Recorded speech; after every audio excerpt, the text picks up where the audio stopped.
Yan guys, isa sa project na ginawa ko, itong kwarto, itong double deck, hindi ako gumawa niyan, bali pinagawa lang namin sa pamangkin ni boss. Yan. Pero yung pagpintura, ako na nagpintura niyan. Ayan. Actually, hindi na sinagad ang pagpintura sa taas kasi meron naman eh. At kakapusin ang pintura. Ayan siya. Maliit lang tong kwarto na to. Ayan.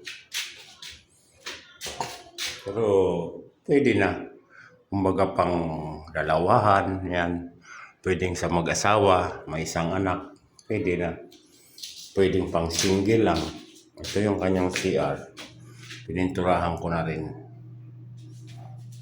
Ayan. So, ito may lababo na. Ayan, may lababo. May sariling CR. May gripo ng CR. Ayan. Okay na ito. Isa sa aking pangkabuhayan na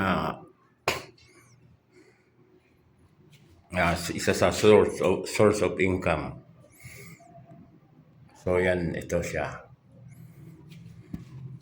Kahit ito hindi na tiles, lagyan na lang ng linoleum, hindi na yan. Ayan. Kasi gahol na sa oras eh. Kinuha na kaagad dito nung gustong tumira. So ayan siya. So yan, sinimento ko rin tong lababo. So yun. Okay na to.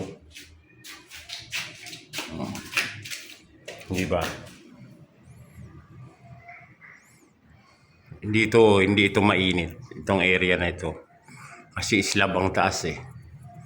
Ayan. Tsaka pagdating ng hapon, hindi dito nakatutok ang araw kasi merong may mataas na bahay na naka-cover. Ayan, ito yung sa labas niya. Ayan, may building sa taas na naka-cover pagka mainit. Kasi ang araw, nandyan banda. Ang araw. Nandyan. So, yun. Nilagyan ko na rin ito dating patungan na to, hindi inalis. Dinagdagan ko na lang ng isa. Ayan. Okay na ito.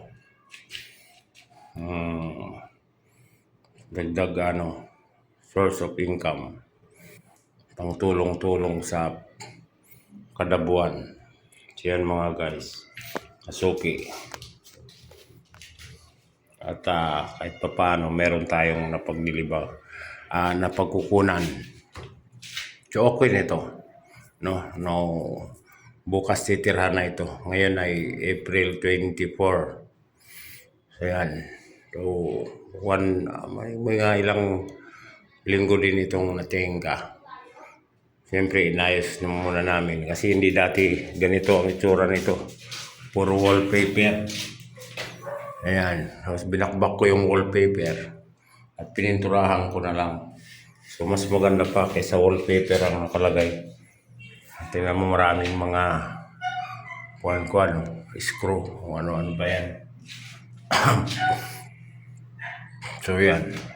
Yan talaga pagka meron kang tingnan mo, daming butas-butas. Mga pinagpakuan, dapat hindi talaga ganyan. Pwede naman yan, pero babarinahin.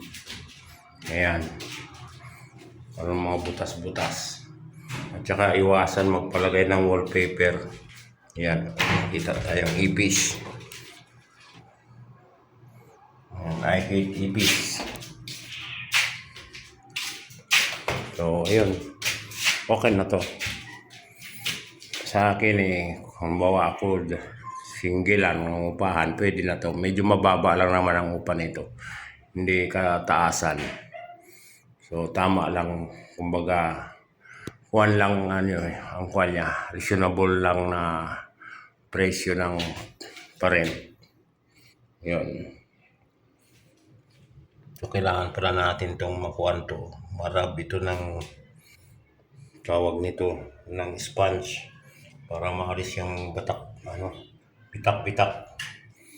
Yan yung lababo, lilinisin na lang yan bukas. So yun mga kasuki. Okay na to. Kahit pa paano. Ako, kumbaga kami na lang nagawa nito.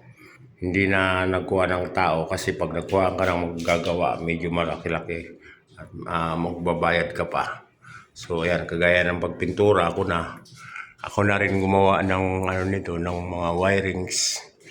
Hindi lang naayos, dapat yan may mga tawag nito, nakalagay sa tubing.